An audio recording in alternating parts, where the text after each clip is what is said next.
오늘 2017년 1월 7일 첫 번째 맞이하는 토요일입니다. 오늘 이규호의 실전 사주 분석 주인공은 34세 된 여성입니다. 이분이 신청하신 분의 친분 있는 여동생이라고 하는데요. 2017년이니까 올해 34세가 되죠. 그리고 계약직 교사로 일하면서 중등 임용 시험을 올해까지 4번을 봤는데 이번에도 떨어졌다고 합니다. 너무 열심히 했는데 안타깝다고 하셨고요. 연애 경험이 거의 없는데 2년 전쯤 만났던 남자가 있었으나 집에서 강하게 반대하시는 바람에 헤어졌다고 합니다. 시험을 내년까지 계속 봐야 하는지 결혼 후는 있는지 부탁드린다고 하셨습니다. 일단은 그 임용고시가 있잖아요. 진짜 어려워요. 제 조카도 그 옆에 제 조카가 시험 준비하는 걸 제가 옆에서 지켜봤거든요. 그런데 제 조카는 고등학교 때는 공부를 열심히 안 했는데요. 그 대학교에 들어가서 강원도에 있는 지방대학교였는데 거기서 계속 장학금을 받으면서 다니고, 그러니까 이 조카가 공부를 갖다가 학교 들어가서부터 열심히 하더라고요. 그래서 졸업할 때는 막 상도 여러 개 받고 그랬어요. 그런데 노량진에 이제 임용고시를 보겠다고 공부를 하는데 그야말로 처참하게 했습니다. 한 3년 동안 거기서 살다시피 했어요. 아침서부터 저녁까지 공부하는 기계로 그렇게 보냈습니다. 임용고시만 그렇게 한 거죠. 그러니까 처음에는 경찰시험 본다고 들어갔다가 한 1년 정도 하다가 자기하고 조건이 안 맞는다 그러더라고요. 그러더니 갑자기 임용고시로 바꿨으니까 4년을 한 거죠. 4년. 그래서 합격을 했습니다. 그런데 그렇게 해서 합격을 했으니까 다행인데 그렇지 못한 사람들도 많습니다. 제가 알고 있는 친척 중에 가까운 친척인데 그 부모가 교장 선생님이거든요. 그런데 딸이 한 10년 동안 합격을 못했어요. 그러니까 부모 입장에서도 대단히 안타까워하죠. 그래서 이 시험이 물론 학습 능력이 아주 뛰어난 사람들은 뭐 아무것도 아니겠지만 객관적으로 봤을 때 보통 어려운 시험이 아니다, 이렇게 말씀을 드리고 싶습니다. 그러니까 요즘에 교사 되는 것이 하늘의 별따기라고 볼 수 있어요. 그런데 이 시험 문제는 제가 누누이 말씀을 드렸습니다만은 본인이 가장 잘 알죠. 붙을지 떨어질지는 본인이 가장 잘합니다. 왜냐하면 우리가 이제 시험을 준비하는 자녀분이 있으면 그 부모님 입장에서는 답답하니까 이 아이가 붙겠냐 떨어지겠냐 이걸 물어보는 것은 이해가 되지만, 이 시험이라는 것은 커트라인이 있잖아요. 그러면 내가 그 커트라인을 넘길 만한 실력이 갖춰져야 되는 거잖아요. 단지 사주만 딱 보고 이 사람이 운이 좋으니까 붙겠다, 떨어지겠다 이렇게 말을 한다는 게, 그럼 공부도 안 한 사람이 운만 좋으면 붙는다는 얘기니까 그건 말이 안 되죠. 그래서 공부를 해야 붙는 거예요. 그 실력이 갖춰져야 일단은 운을 따질 수 있고, 그러면 실력이 갖춰졌는지 안 갖춰졌는지는 사주 분석을 하는 저보다는 본인이 가장 잘할 게 아니에요. 그러니까 붙을지 떨어질지도 본인이 가장 잘한다고 말씀을 드릴 수 있습니다. 그런데 이 임용고시라는 것도요, 어느 정도 관운이 있어야 된다고 생각을 하거든요. 그러니까 학생들을 가르치는 교사도 어느 정도 공직운이 좀 있어야 된다고 생각을 합니다. 그런데 이분은 공직운이라는 게 사주에서 관을 나타내잖아요. 관이 하나도 없어요. 그러니까 지금 이 사주는 좀 치중되어 있는데요. 그 목화 수기운만 있고 토기운하고 금기운이 없습니다. 토기운이라는 것은 여기에서 관에 해당이 되고, 금기운이라는 것은 여기에서 인성운에 해당이 됩니다. 인성운이라는 것을 우리가 흔히 학문운으로 생각을 하잖아요. 그런데 이분은 학문에 해당하는 인성운도 없고, 그리고 관운에 해당하는 토기운도 없어요. 그러니까 사주만 봤을 때에는 무슨 공무원이라든가 뭐 이런 공직계통 이런 쪽에는 상당히 불리한 사주라고 말씀을 드릴 수 있습니다. 그런데 이분이 지금 사주가 안 좋아요. 갑자년 병자월 이모일 을사시 이렇게 돼 있잖아요. 그럼 이분도 천간지지가 다 충이 있죠. 천간은 병임충, 지지는 자오충. 그리고 이 사주가 특히 안 좋은 것은 일주와 월주가 충을 받고 있다는 거예요. 이렇게 월주는 부모궁을 나타내는데 일주하고 두 개가 이렇게 천간지지가 다 충을 받는다는 것은 대단히 안 좋습니다. 안 좋아요. 그러니까 이분은 사주가 안 좋은 사주예요. 그런데 이 충을 받는 게 전부 재성운이 깨지잖아요. 그러니까 그 장사 쪽은 안 맞는다고 봐야 되고요. 그래 이분 입장에서는 교사가 되는 것이 좋다고 볼 수 있죠. 그 성향도 학생들을 가리키고 뭐 이런 데 있어서 잘 맞는다고 볼 수 있습니다. 그런데 그게 공직운이 안 따른다 이렇게 볼 수 있습니다. 그래서 제가 이 임용고시 준비하는 사람들을 이렇게 보니까 이것도 예전에 고시 준비하는 것처럼 자칫 잘못하다가는 막 5년 10년 쑥쑥 지나가더라고요. 그러니까 시험 준비하는 사람들은 잘 생각을 해가지고요.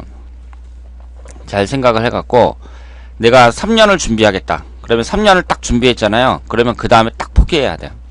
안 그러면은 괜히 이것만 붙잡고 있다가 시간만 보내는 그런 경우가 발생할 수가 있습니다. 그런데 또 안 하면 후회하니까 일단 해보긴 하는데 그러면 충분한 시간이 3년이다. 그러면 3년을 딱 준비하고 포기할 줄도 알아야죠. 그래서 이분 사주는 일단은 시험은 공직운하고는 좀 거리가 있는 사주라고 말씀을 드릴 수가 있습니다. 그래서 자신의 실력이라든가 이런 것을 잘 생각을 해가지고 결정을 하셔야 된다고 말씀드릴 수 있겠습니다. 그리고 배우자 운도 안 좋죠. 지금 이모일주에서 오화가 배우자 운이 돼 자오충으로 깨지잖아요. 거기에다가 관이라는 것은 남편을 나타내는데 사주에 없습니다. 무관사주예요. 그리고 이분이 결혼 정년기에 해당하는 20대하고 30대에 토기운이 안 들어옵니다. 그러니까 그 결혼운은 꽝이라고 봐야죠. 남자운은. 그래서 제가 누누이 말씀드렸습니다만은 이런 사주는 그럼 어떻게 해야 되느냐. 결혼 정년기가 됐을 때 상당히 긴장하셔야 돼요. 긴장을 하셔야 됩니다. 왜냐하면 자칫 잘못하다가는 그냥 결혼 정년기 넘어갈 수 있어요. 지금 34살이잖아요. 이 84년생이 아마 34살이 맞을 거예요. 이분은 35살이라고 적었는데 지금 30대 중반이 됐으니까 이제 몇 년 지나면 이제 내일 모레 40 되는 거예요. 그러면은 홍기를 이제 놓친다고 봐야죠. 그러니까 이렇게 배우자 운이 안 좋을 때 이런 사람들은 눈을 낮추고 만약에 본인이 꼭 결혼을 하고 싶다면 일단은 남자 운은 안 따른다는 걸 본인이 인정을 해야 돼요. 그리고 눈을 낮추고 결혼하기 위해서 사람들에게 소개도 많이 받고 그래서 결혼을 하는 수밖에 없습니다. 그래서 물론 이런 분들을 만났을 때 결혼을 늦게 하라고 얘기하죠. 늦게 하라고 얘기합니다만은 이런 분들이 위험한 게 뭐냐면 늦게 하라고 얘기하니까 한 30대 초반 중반까지 이제 안 하거든요. 그럼 저는 30대 초중반에 결혼하라고 하는데 그럼 그 초중반에 꼭 결혼을 해야지 거기에서 이제 한 2, 3년만 늦춰진다. 완전히 노처녀 되는 거죠. 이제 결혼 못 한다고 봐야 됩니다. 여자가 30대 후반으로 넘어가고 그러면 상품 가치가 상당히 떨어진다. 이렇게 말씀을 드릴 수 있습니다. 그리고 부모님이 반대하셨다고 하는데 그게 참 이상한 게요. 물론 부모님이 힘들게 키우셨으니까 자녀가 어떤 배우자를 만나느냐 그것이 최대 관심사일 게 아니에요. 그런데 그렇게 관심을 갖고 그래도 이혼율은 상당히 높거든요. 그러니까 부모님들도요. 자녀분이 친하게 지내는 자녀분이 사귀는 그 사람들에 대해서 반대를 할 때에는 그걸 섣불리 반대를 하시면 안 돼요. 예를 들어서 뭐 직업이 안 좋다, 학력이 못하다, 내 마음에 안 든다, 뭐 이런 식으로 해서 반대하는 사람들이 많거든요. 그런데 만약에 반대를 했다가 자녀분하고 관계가 완전히 절단나는 경우가 많습니다. 그리고 그러면 헤어졌는데 그 다음에 자녀분이 그런 결혼을 잘 해서 만족을 하느냐 그런 경우도 많지 않거든요.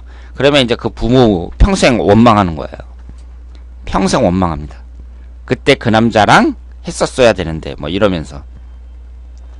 그렇기 때문에 자녀를 잘 키우다가 자녀와 이제 관계가 삐뚤어지면서 그 사이가 멀어지게 되는 그 가장 큰 원인이 자녀분이 배우자를 만나는 데 있어서 부모가 반대할 때, 이럴 때 많이 나타나는 현상입니다.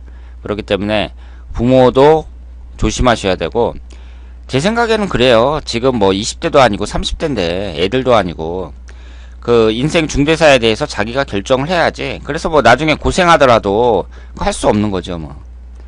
그러니까 네가 하고 싶으면 해라 뭐 이래야지. 그리고 이왕 할 거면 그냥 좋은 말로, 그래 그 결혼생활 잘 할 수 있도록 이렇게 좋은 말로 이렇게 해줘야지. 그냥 뭐 부모한 그 내 말 안 들었다가 이제 너 나중에 잘못돼도 네 엄마 탓하지 마라 막 이런 식으로 얘기를 해버리면, 그러면 이제 부모하고 자식하고 이제 금이 가는 거죠. 그래서 이분 같은 경우는 지금 남자 운도 안 좋고, 그리고 시험 운도 안 좋다. 사주만 봤을 때. 그러니까 사주가 대단히 안 좋은 사주라고 말씀을 드릴 수 있습니다. 이렇게 천간이 충하고 지지가 충하고, 지지 같은 경우는 좌우충으로 쌍충을 당하고 있잖아요. 그러면서 지금 인성운하고 간운에 해당하는 오행은 아예 없어요. 이런 사주. 그러니까 사주에 충이 심하면서 오행이 한쪽으로 지나치게 치우쳐져 있을 때, 치우쳐져 있다는 것은 다른 오행은 없다는 얘기잖아요. 이런 식의 사주가 최악의 사주라고 말씀을 드릴 수 있습니다. 그러면 이분의 흘러가는 대운을 보면 일단은 임신대운, 신미대운, 경호대운 이런 식으로 흘러가는데요. 대운은 보통이라고 볼 수 있어요. 임신대운 자체가 이 사주가 그 수기운이 워낙 강해서 비교적 신강한 사주이긴 하지만 32세 임신대운은 중간에서 약간 안 좋은 쪽으로 기울어졌다고 봐야죠. 지금 수기운이 너무 많은데 수기운이 또 들어오고, 금생수로 금기운이 기신인 수기운을 생해주는 그런 형상이기 때문에 20대운이나 30대운이나 대체적으로 안 좋다고 볼 수 있고요. 42세 신미대운이 그나마 낫다고 말씀을 드릴 수 있습니다. 자, 그러면 오늘은 이기호의 실전사주 분석, 34세 된 그 고민이 많은 여성이었습니다. 오늘 토요일 즐겁게 보내시길 바랍니다. 대단히 감사합니다.